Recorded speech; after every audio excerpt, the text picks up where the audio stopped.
स्वयंपाकात स्वादाची जान, डीएम मसाले तुमच्या घराची शान. छत्रपती शासन महिला गृह उद्योग कबनूर इचलकरंजी घेऊन येत आहेत अस्सल परंपरेची मराठमोळी चव म्हणजेच डीएम मसाले. मटन मसाला, चिकन मसाला, धणे पावडर, गरम मसाला, बिर्याणी मसाला, तिखट चवदार मसाले आणि चटणी म्हणजेच डीएम मसाले.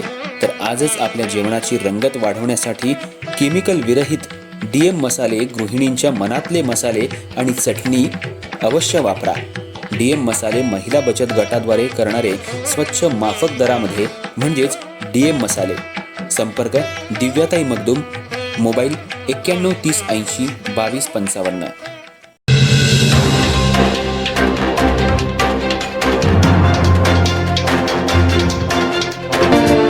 नमस्कार, मी तेजस्विनी मगदूम. एम मराठीमध्ये आपल्या सर्वांचं स्वागत आहे. पाहुयात ठळक घडामोडी.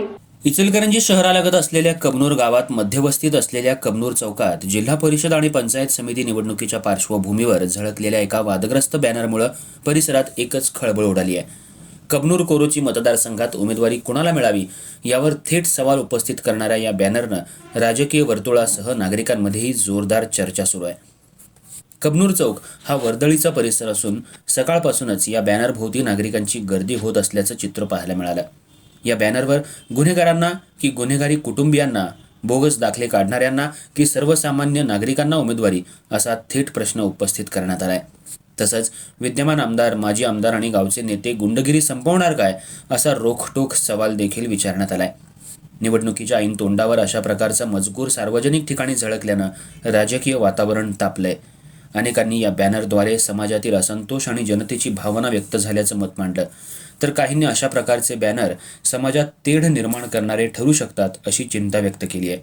विशेष म्हणजे बॅनरवर कोणत्याही व्यक्ती, पक्ष किंवा संघटनेचं नाव नसल्यानं तो कुणी आणि कुणाच्या उद्देशानं लावला याबाबत तर्कवितर्क लावले जात आहेत.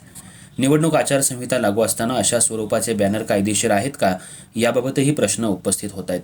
एकीकडे स्वच्छ राजकारणाची मागणी होत असताना अशा बॅनरमुळे निवडणूक प्रक्रियेवर काय परिणाम होतो हे येत्या काळात स्पष्ट होणार आहे.